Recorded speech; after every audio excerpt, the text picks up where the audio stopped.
I'd like to put it to you and say South African Breweries is sponsoring a women's sport. The South African Breweries has been a proud sponsor of sports in our country.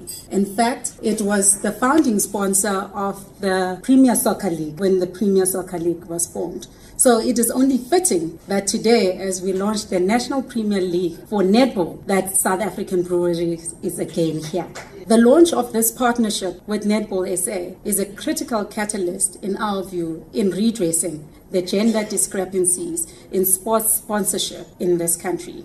Sports has played a powerful unifying role in our country thus far, connecting people from every corner of this country. The professionalization of netball, which is the first on this continent, is in fact something we have been eagerly waiting for as a business. We are grateful for the opportunity that has been provided to us by Netball South Africa. And as the founding sponsor, we are equally grateful that we are going to be challenged to equal our sponsorship of our soccer to our sponsorship of the netball teams. Yes, I am over the moon, but not totally over the moon. I think the hard work begins now.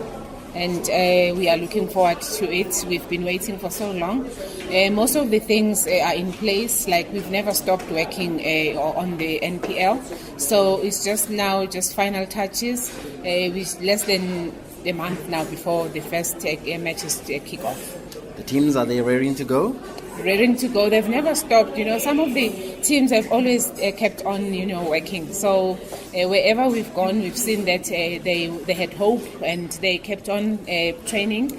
And all the teams have really finalized their teams now. So we've got all the team lists. So they're ready to go. I would say confidently, yes, we do have all the personnel, because right now we are working. There's a team of stakeholders from each stakeholder that has been put together, so they meet and they check upon each other, one another, and I think everything is in place. And then in case of injuries, who will be liable? We've set up medical teams in the university itself. There will be a medical staff that will be accessible to our teams, but we've also encouraged teams to come with physiotherapists if they are do so. So I think we are fine. And when there's disputes between the teams in terms of certain rules and the style of play? In netball, you hardly have disputes.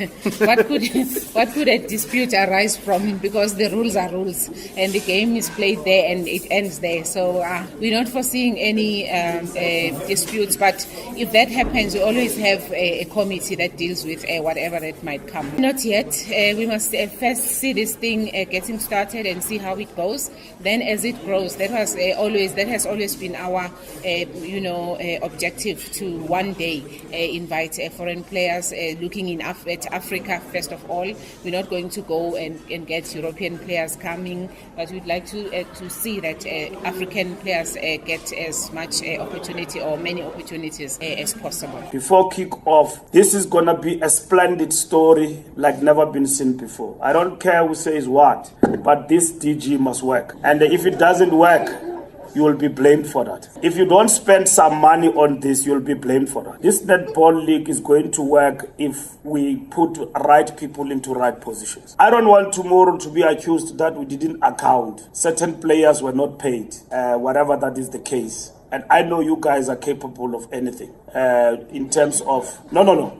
I'm sorry, my English. Not wrong things. I've worked with you. I gave you money. You accounted. So let it not be misunderstood. I wanted to say that I know this process is in good hands. And I'm confident about that. In the African continent, if I'm not mistaken, you are the first. We are the first country to have a Premier League, alongside Australia and New Zealand. We like to judge ourselves with first world standards, but we're in the third world country. So that's who we are, South Africa, number one, winning nation.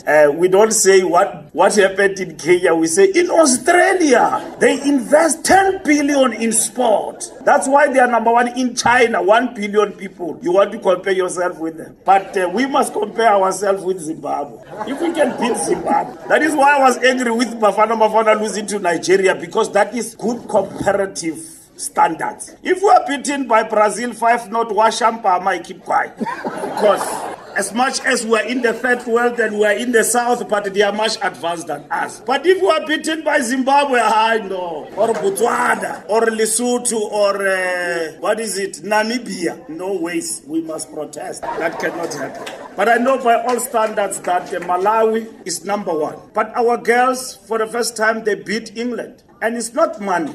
And most of these girls have sacrificed their time to play this netball.